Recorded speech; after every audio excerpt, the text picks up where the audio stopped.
Commander Selmy walked through the ruins of the council chambers. Her boots echoed on the cracked floor.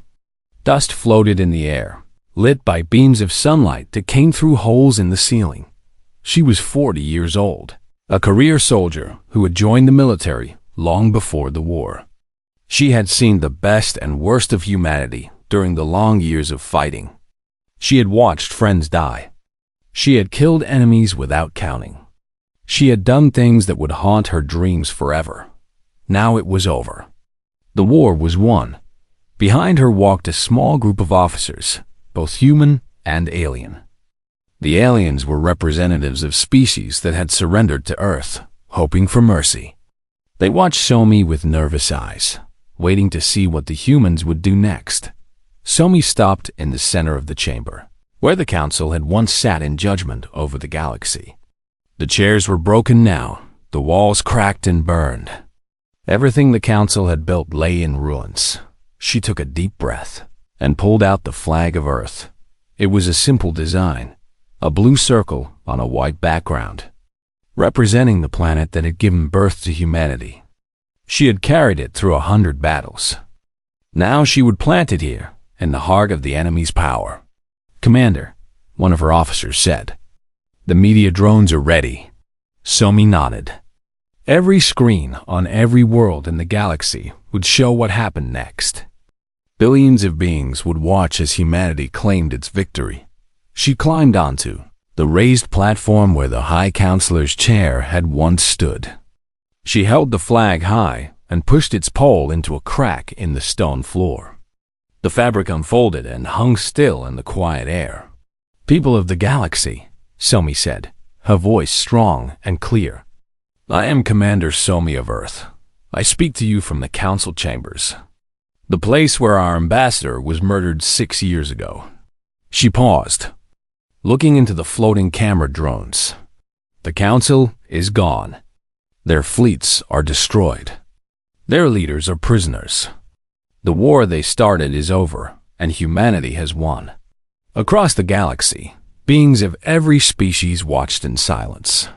In homes and offices, in camps and shelters, on ships and stations, they listened to the small human woman who had conquered their masters. "We did not want this war," Somi continued. "We came to the galaxy in peace. We wanted to learn from you, to trade with you, to grow alongside you. But the council saw our growth as a threat. They saw our potential as a danger. They decided to destroy us before we became too strong." Her voice grew harder. "They failed. They killed our ambassador and thought we would surrender. Instead, we fought. We built ships and weapons faster than they believed possible. We trained soldiers who were not afraid to die. We proved that humanity will never be slaves, will never bow, will never give up." In the ruins around her, human soldiers stood at attention. They had fought across the galaxy to reach this moment. Many of their friends had not survived, but they had won. They had done what everyone said was impossible. Somi softened her tone. "But now the war is over, and we must decide what kind of victors we will be. We could take revenge. We could punish every species that stood with the council. We could become the tyrants they feared we would become." She shook her head. "We will not. That is not who we are. That is not who Yuna was."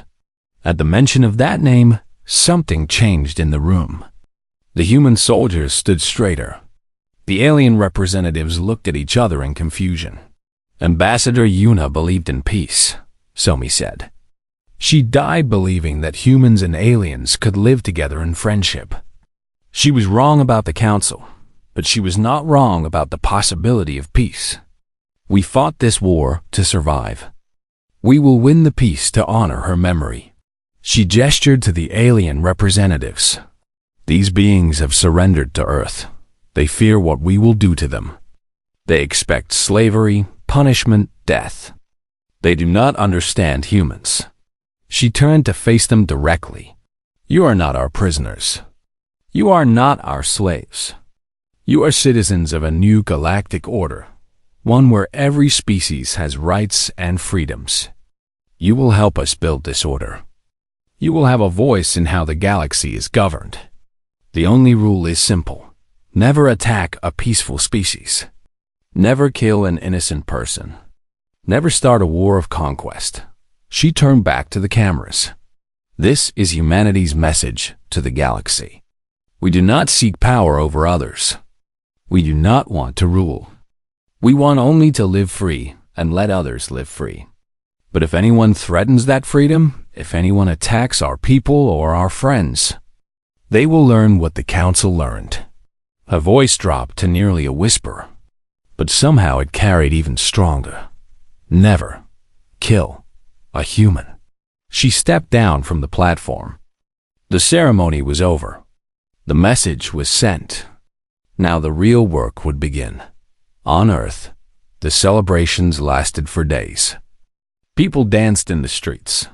Families reunited after years of separation. Soldiers came home to parents, children, and lovers they had not seen since the war began. General Taiho watched the celebrations from his office window. He was 70 years old now, tired beyond words. The war had taken everything from him: his health, his youth, his peace of mind. But he had done his duty. He had led humanity to victory. His door opened and a young man walked in. It took Taiho a moment to recognize him. "Captain Doan," Taiho said. "Or should I say Admiral now?" Doan smiled slightly. It was the first real smile he had shown in years. "They offered me the promotion," he said. "I turned it down. I am tired of war, General. I want to go home. I want to plant a garden and watch things grow instead of die." Taiho nodded slowly. "I understand. You have earned your rest." Dohan walked to the window and stood beside Taiho. Together, they watched the fireworks lighting up the night sky. "Do you think she would be proud?" Dohan asked quietly. "Yuna, do you think she would be proud of what we did?" Taiho thought about it for a long moment. "She would be sad about the death," he said finally. "She hated violence. But I think she would understand. And I think she would be happy that we chose mercy at the end. That we did not become monsters." Doan nodded. He touched the small pendant around his neck, the same one Yuna had worn on the day she died. He had taken it from the council chambers, the only thing of hers that remained. "I miss her," he said. "We all do," Taiho replied. "That is why we must build a galaxy where no one else has to die like she did. That is how we honor her." On the Karath homeworld, Brath sat in his prison cell. It was small but clean, with a bed and a window that looked out at the stars. The humans had not tortured him. They had not executed him. They had simply locked him away and left him to think about what he had done. He thought about it constantly. A guard came to his door. It was a human woman, young and serious. "You have a visitor," she said. Brath did not know who would visit him. All his friends were dead or imprisoned. All his power was gone. The door opened and General Hannah walked in. She wore a simple uniform now, without medals or decorations. Her face was calm but not cruel. "High Counselor," she said. "I am no longer High Counselor," Brath replied. "I am nothing." Hannah sat down across from him. "You are a prisoner of war, and I have come to tell you your fate." Brath closed his eyes. Here it was. The end. "The new government has decided that you will not be executed," Hannah said. "You will spend the rest of your life in this cell, writing a history of the council. Every mistake, every crime, every failed decision. You will create a record so that future generations can learn from your failures." Brath opened his eyes in surprise. "You want me to write?" "History must be remembered," Hannah said. "If we forget why this war happened, it might happen again. Your job is to make sure no one forgets." She stood and walked to the door. "One more thing," she said. "In your history, make sure you include what you learned about humans. Make sure the galaxy understands why they should never, ever threaten us again." She left. The door closed. Brass sat alone in his cell. Outside his window, the stars shone bright and eternal. Somewhere among them, humans were building a new galaxy. A galaxy of peace, bought with blood. He picked up a writing tool and began to write. "I was wrong about humans," he wrote. "I thought they were weak because they showed mercy. I thought they were primitive because they fought among themselves. I did not understand that their conflicts made them stronger.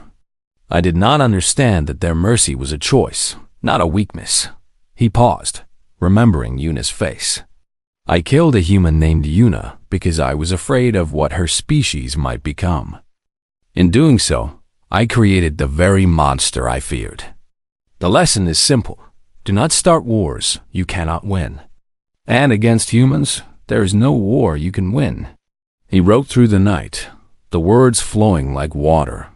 He wrote about his mistakes, his regrets, his final understanding of the species he had so badly underestimated. Somewhere in the galaxy, human children were being born.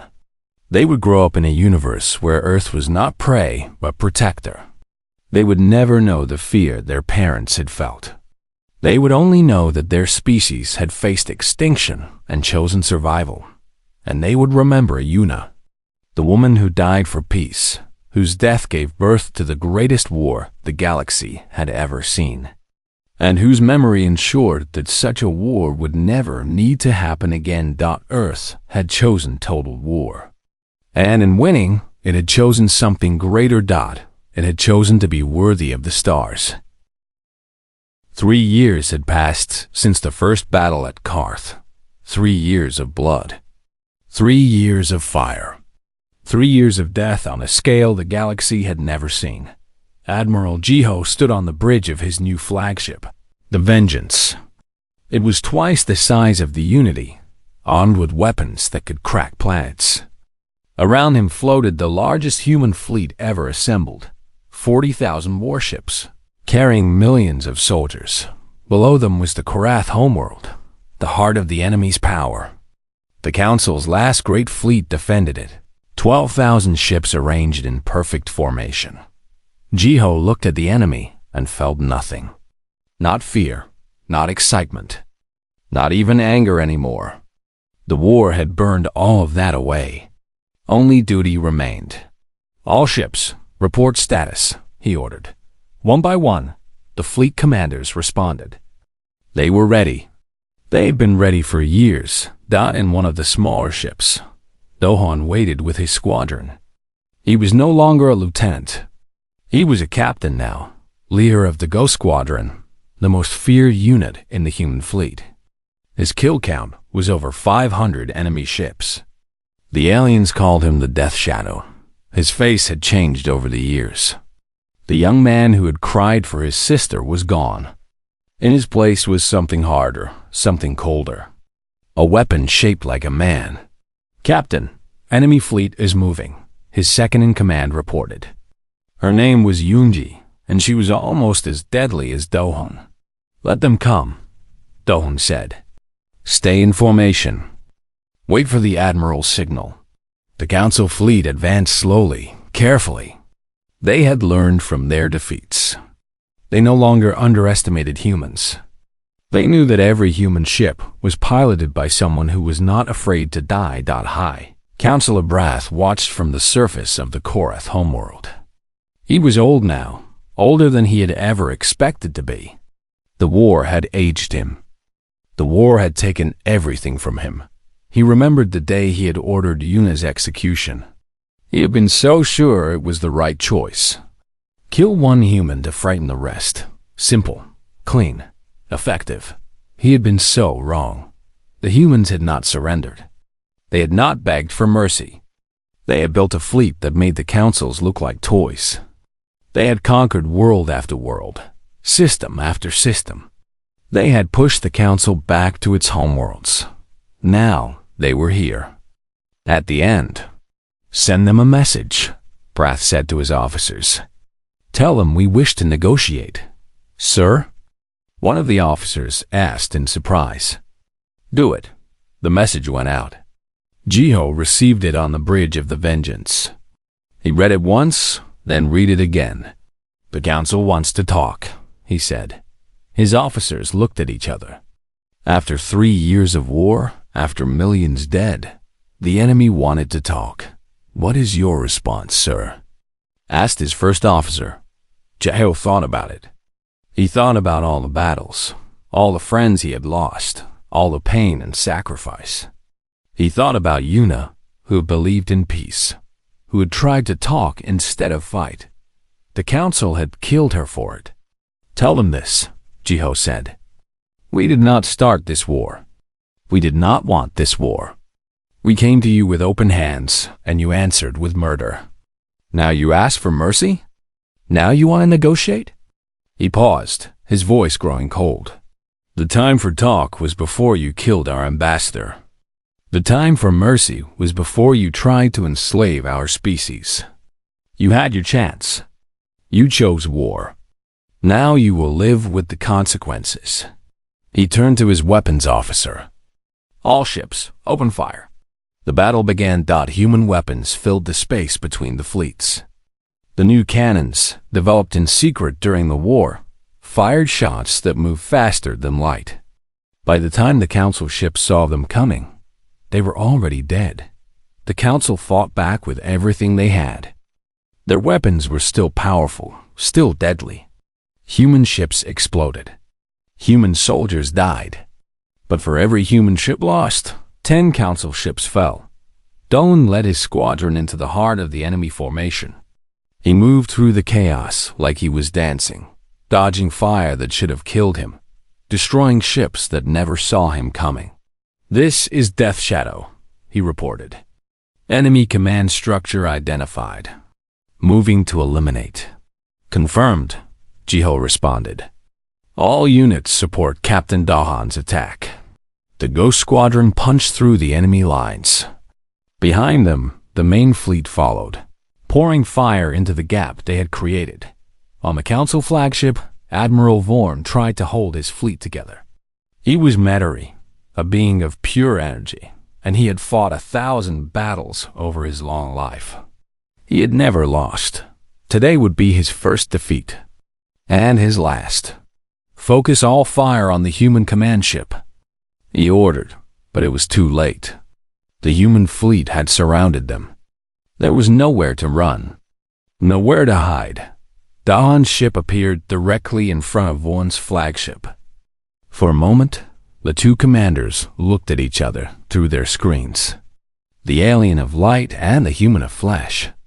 The old master and the young warrior. "You should have let us live in peace," Dahan said. Then he fired. The council flagship exploded. Admiral Vorn died in the blast. Without their leader, the remaining council ships broke formation. Some tried to surrender. Some tried to run. Jiho gave one order: no mercy.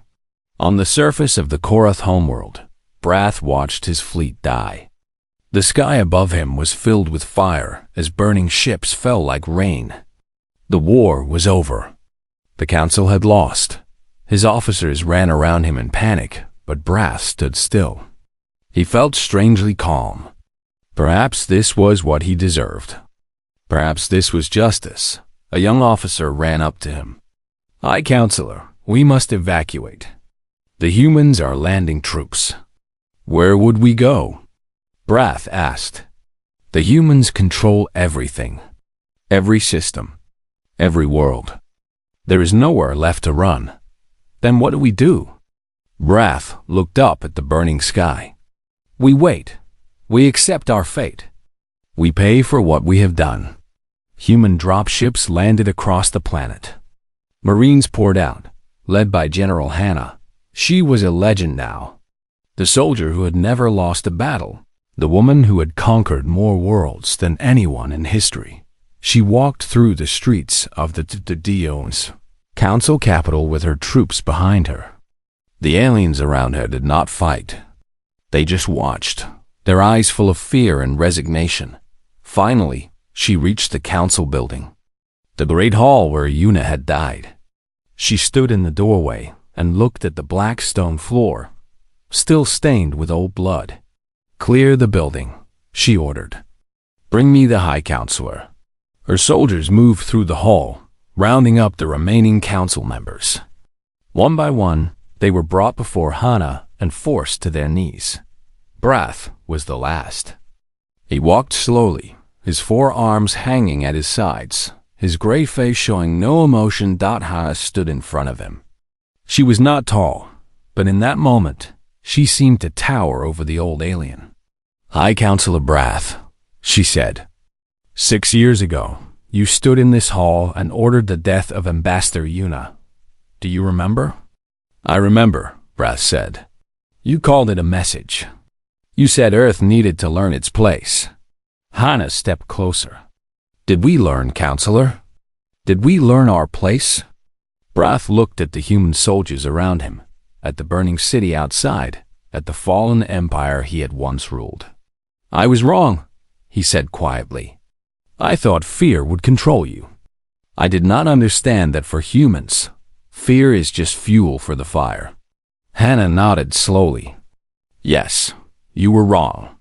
And now your people will pay for your mistake. What will you do to us?" Brath asked. Hana did not answer. She turned to her soldiers.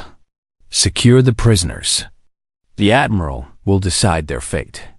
As they dragged Brath away, he looked back at the black stone floor one last time. He could still see Yuna's face, calm and brave even at the end. He wondered if she was watching now, from wherever humans went when they died. He wondered if she was proud or horrified at what her death had caused. He would never know.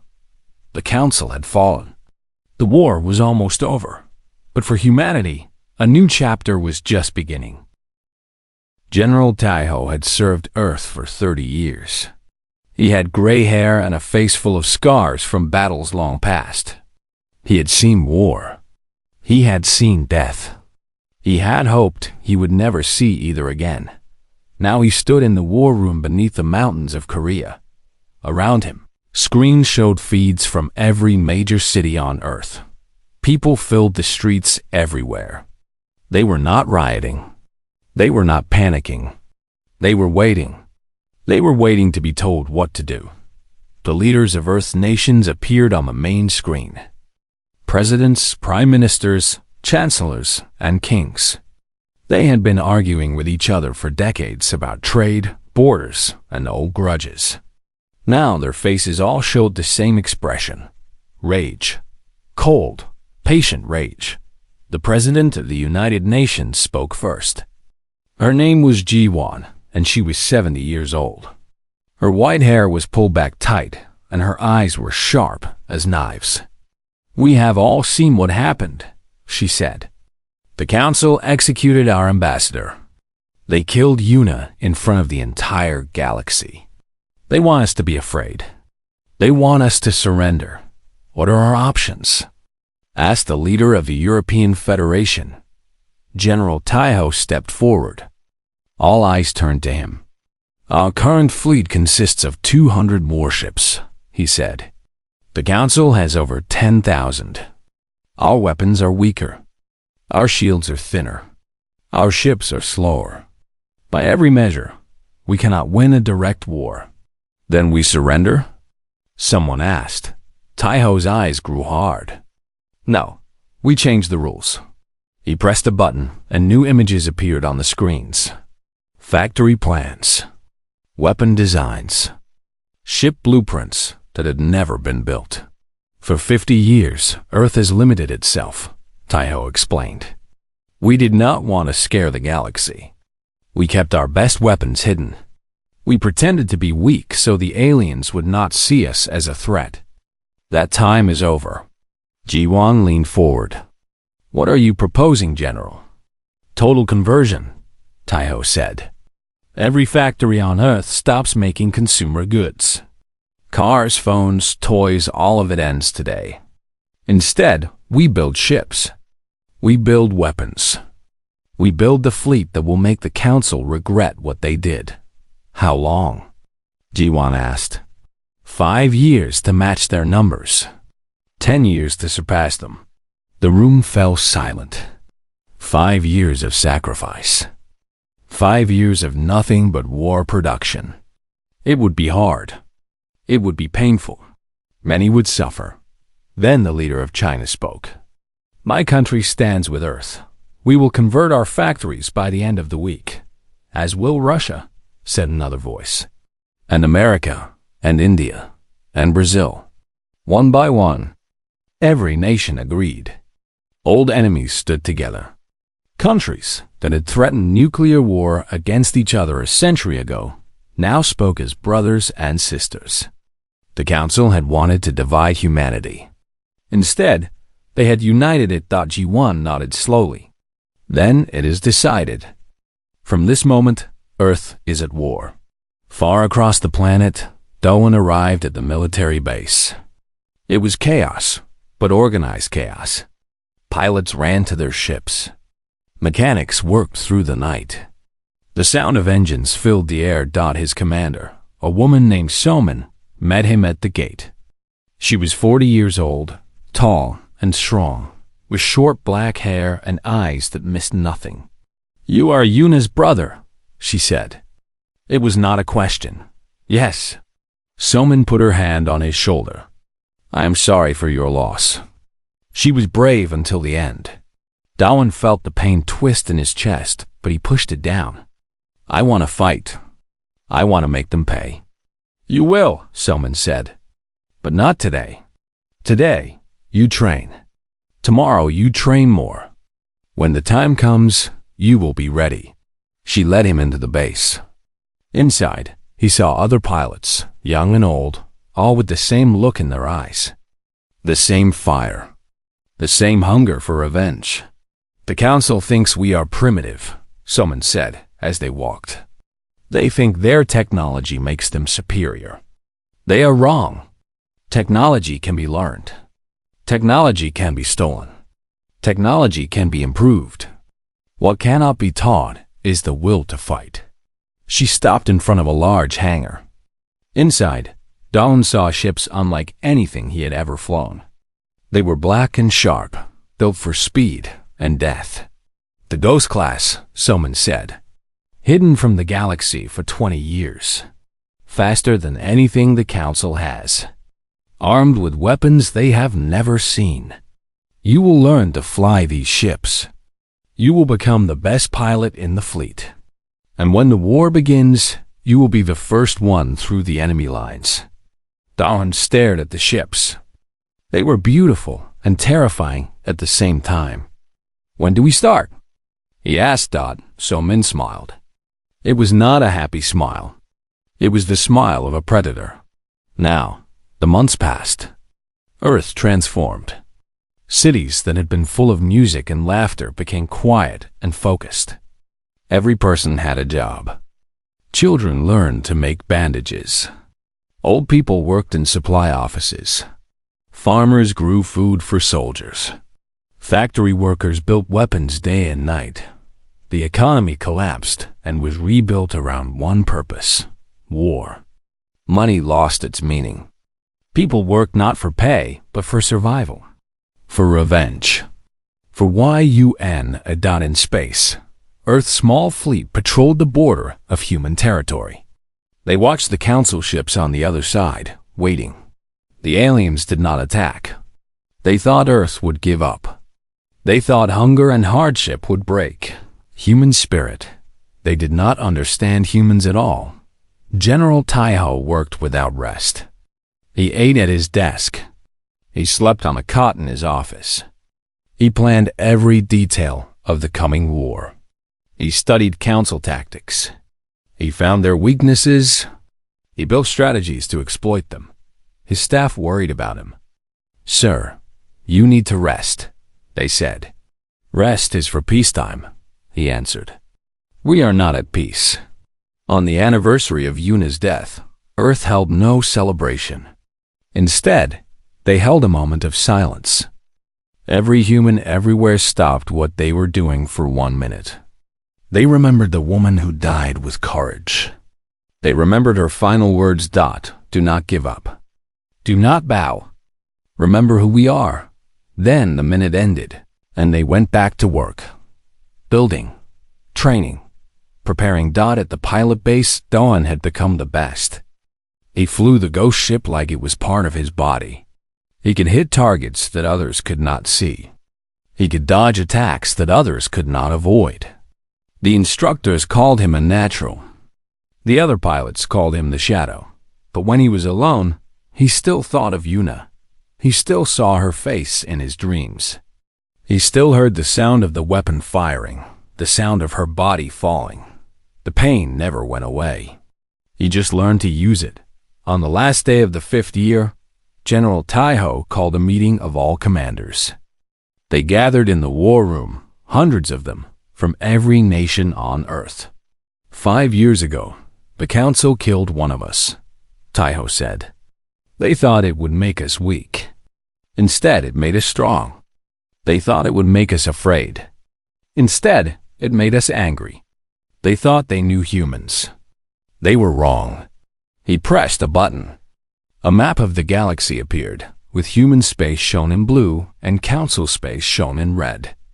Our fleet now numbers 15,000 ships. We have weapons the council has never seen. We have soldiers trained for the worst war in history. And we have one thing the council will never have. He paused and looked at every face in the room. We have a reason to fight. Not for power. Not for land. Not for resources. We fight for Yuna. We fight for every human who will never be safe as long as the council exists. We fight because they gave us no choice. He straightened his uniform and spoke the words that Earth had been waiting 5 years to hear. Tomorrow, we go to war. The commanders stood and saluted.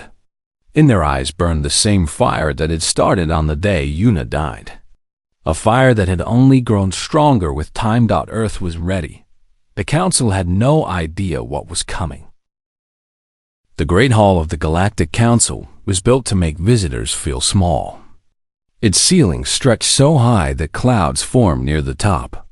Light came from floating orbs that moved like slow fish through the air. The walls were made of black stone that absorbed sound, making every whisper feel like a secret. Yuna walked through the massive doors with her head held high. She was 34 years old, with black hair tied back in a simple knot. She wore the blue uniform of Earth's diplomatic corps. Around her neck hung a small pendant, a gift from her younger brother before she left Earth 3 years ago. The council members sat in a half-circle above her, each one different from the others. The Vila were tall and thin, with gray skin and 4 arms.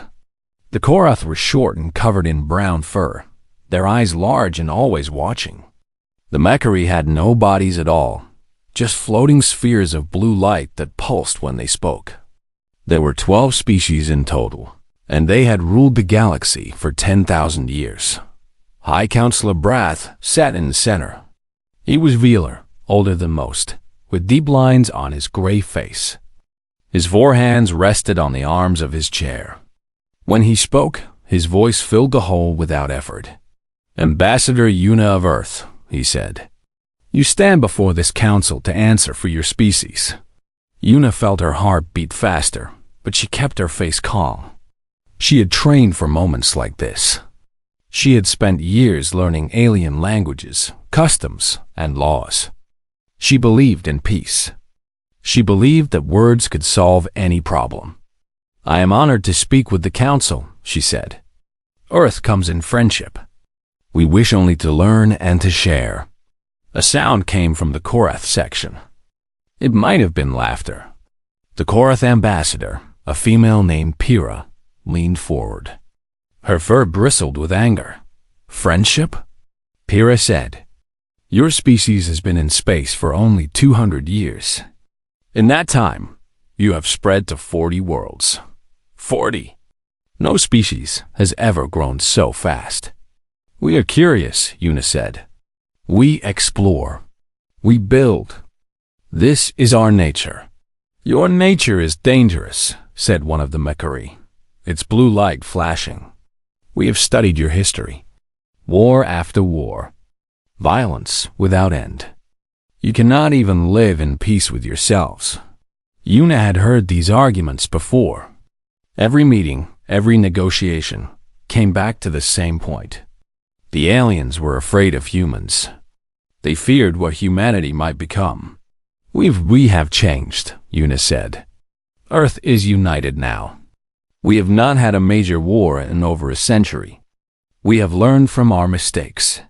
High Counselor Brath raised one of his 4 hands. The hall fell silent. We have made our decision, he said. The Council has watched humanity for many years. We have seen your ships grow stronger. We have seen your numbers increase. We have calculated the future, and in every calculation, humanity becomes a threat. Yuna felt cold spread through her body. What are you saying? We are saying that Earth must be contained, Brath said. Your species will return to your home system. You will destroy your fleet. You will accept Council observers on your world. You will never leave your system again. That is imprisonment, Yuna said. You cannot do this. We have rights under galactic law. Galactic law exists to protect the galaxy, Pyrrha said. From species like yours. Yuna's hand shook, but her voice stayed steady. Earth will never accept these terms. We are free people. We will not be caged. The hall was silent for a long moment. Then Brass spoke again, and his voice was colder than before. We expected this answer, he said. That is why we have prepared a demonstration. Guards appeared from the shadows. They were Velar soldiers, tall and armed with weapons that glowed with blue light. They moved toward Yuna, surrounding her. What is this? Yuna demanded. I am a diplomat. I have protection under every treaty. Treaties with species that accept council authority, Brath said. You have just refused that authority. You are no longer protected. Yuna tried to run, but the guards grabbed her arms. She fought, but she was small, and they were strong. They dragged her to the center of the hall, forcing her to her knees. Let me go. She screamed. This is murder. This is a message, Brath said. Earth must understand that the Council's word is law. We do not make threats. We make promises. One of the guards pulled out a weapon and pressed it against the back of Yuna's head. She stopped struggling. Her eyes found the floating cameras that transmitted everything back to Earth. She knew her family was watching. She knew her brother was watching. She thought of her mother's cooking. She thought of the rain on Earth, how it smelled clean and fresh. She thought of her father's laugh and her brother's smile. She thought of all the things she would never see again. Earth, she said, her voice strong and clear. Do not give up. Do not bow. Remember who we are. The weapon fired. The sound echoed through the great hall. Yuna fell forward, and her blood spread across the black stone floor. High Counselor Brath stood. Send this recording to Earth. Let them see what happens to those who defy the Council. Let them understand their place in the galaxy. The transmission ended. On Earth, billions of people watched in silence. In homes and offices, in schools and hospitals, on every screen across the planet, they saw Yuna die. They saw her blood. They heard her final words. For a long moment, no one moved. No one spoke. The whole world held its breath. Then, slowly, something changed. The silence became something else. It became anger. It became rage. It became a fire that spread from person to person, city to city, nation to nation, thought and soul. Yuna's brother Dawn sat alone in his apartment. He was 28 years old, a pilot in Earth's small defense force. He had watched his sister die. He had seen the aliens kill her like she was nothing. He stood up. His hands had stopped shaking. His tears had dried. Inside him, something old and human had woken up. Something that had slept for 100 years of peace. He picked up his phone and called his commander. Sir, he said. "What are our orders?" The answer came quickly. "Report to base immediately. All pilots are being called in. Are we going to war?" There was a pause. Then his commander spoke, and his voice was filled with cold purpose. "The council killed one of us. They thought it would make us afraid. They were wrong." Dohan grabbed his jacket and walked out the door. Above him, the stars shone bright and distant. Somewhere out there, the council was celebrating their victory. They had no idea what they had started. Lieutenant Hana checked her weapon for the 10th time. She sat in the dropship with 40 other soldiers, all of them quiet, all of them focused. The ship shook as it moved through space toward the first target. She was 26 years old, small but strong. Her parents had been farmers before the war. Now they worked in a weapons factory. Her younger brother had joined the Navy. Her whole family served Earth in different ways. Hannah was a Marine. Her job: land on enemy planets, kill the enemy, and take control. She had trained for 5 years for this moment. Now it was here. The voice of Commander Soman came through the speakers. "First wave, prepare for drop. You are the tip of the spear. You land first. You fight first. You show the galaxy what humans can do." Hannah looked at the soldiers around her. Young and old, male and female, from every nation on Earth. They had become a family during training. They would die for each other without question. The dropship broke through the clouds. Below them was the Velar colony world of Karth. It was a beautiful planet with blue forests and silver lakes. The Velar had lived here for 3,000 years. Today, it would burn. "Enemy fighters incoming." The pilot shouted. The ship twisted and turned, avoiding blasts of blue energy. Through the small window, Hana saw other dropships falling from the sky. Some made it through. Some exploded in bright flashes of light. "Hold on." The pilot yelled. The ship hit the ground hard. The doors flew open. Hana was the first one out, her weapon already firing. The Velar soldiers were waiting for them. They were tall, gray, and they moved with the smooth grace of warriors who had never lost a war. Their weapons fired beams of light that could cut through steel. Hana did not care. She had something the Velar did not have: rage. She moved through the battlefield like a ghost. She shot one Velar in the head, kicked another in the chest, and rolled behind cover before they could hit her. Her soldiers followed her lead, pushing forward, always forward. They had too many. One soldier shouted. "Then we killed them all." Hannah shouted back. The battle lasted 6 hours. When it was over, the human flag flew above the colony's main building. The Velar survivors had surrendered. They looked at the humans with shock and fear. "You fight like animals," one Velar officer said. Hannah walked up to him.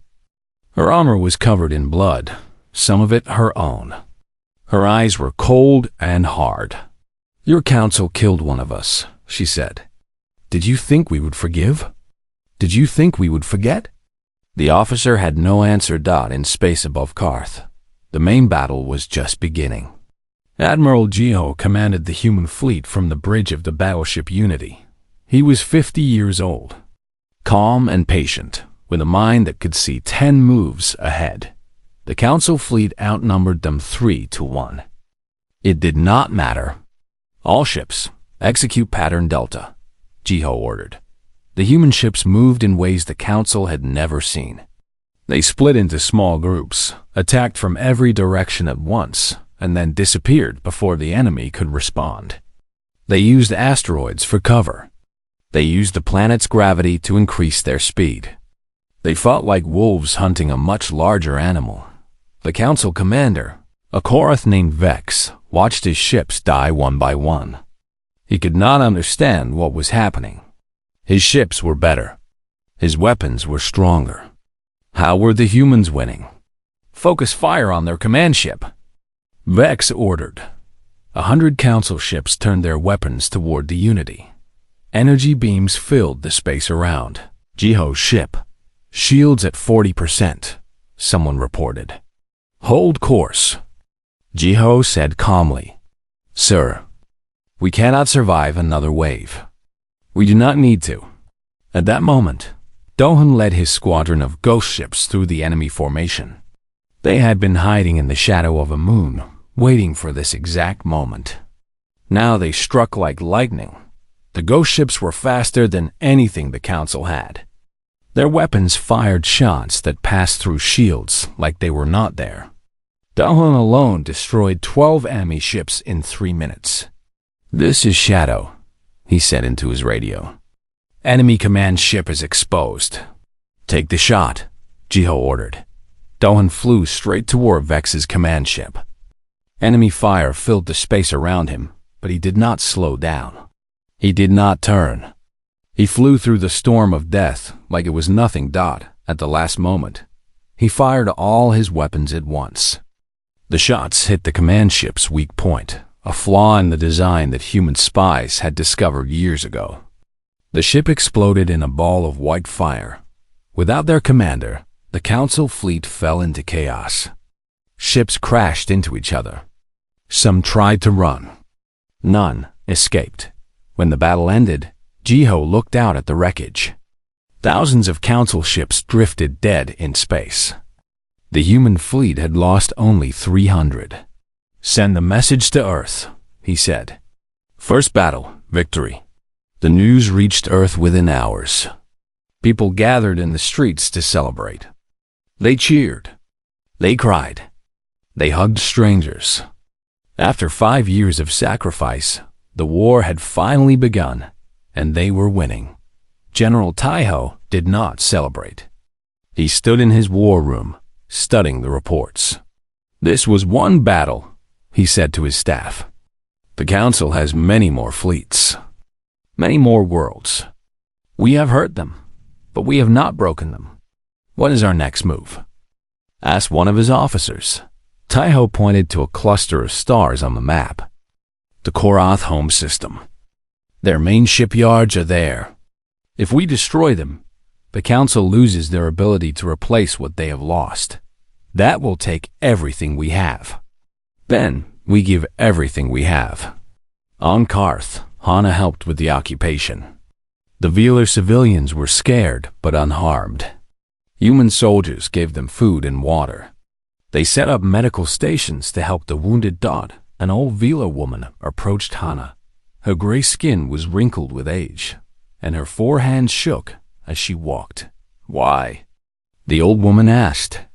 Why did you attack us? We did nothing to you. Hana felt tired. So tired. But she answered honestly. Your Council killed our ambassador. They thought they could frighten us into slavery. They were wrong. But we are not the Council, the woman said. We are just people. Families. Children. Hana looked around at the destroyed buildings, the crying children, the dead bodies being carried away. For a moment, she felt doubt. Was this right? Was this justice? Then she remembered Yuna. She remembered the video of her death, played over and over on every screen on Earth. She remembered the Council's words. This is a message. Your Council started this war, Hana said. We will end it. Stay out of our way, and you will not be harmed. Fight us, and you will be destroyed. That is our only offer. The old woman had no response. She walked away, crying softly. Hana watched her go. She felt something break inside her, some piece of her heart that would never heal. War did that. War took pieces of you until there was nothing left but the mission. She turned back to her soldiers. Secure the area. Set up defenses. We hold this position until relieved. Her soldiers saluted and went to work. High above, the stars shone cold and distant. Somewhere out there, the Council was gathering its forces, planning its revenge. They still believed they could win. They did not know humans. They did not understand that a human with nothing to lose was the most dangerous creature in the universe. Earth, had lost its fear. Earth had lost its mercy. Earth had only one thing left: the burning need to survive, to win, to make the galaxy pay for every drop of human blood. The storm had just begun, and it would not stop until the council was ashes.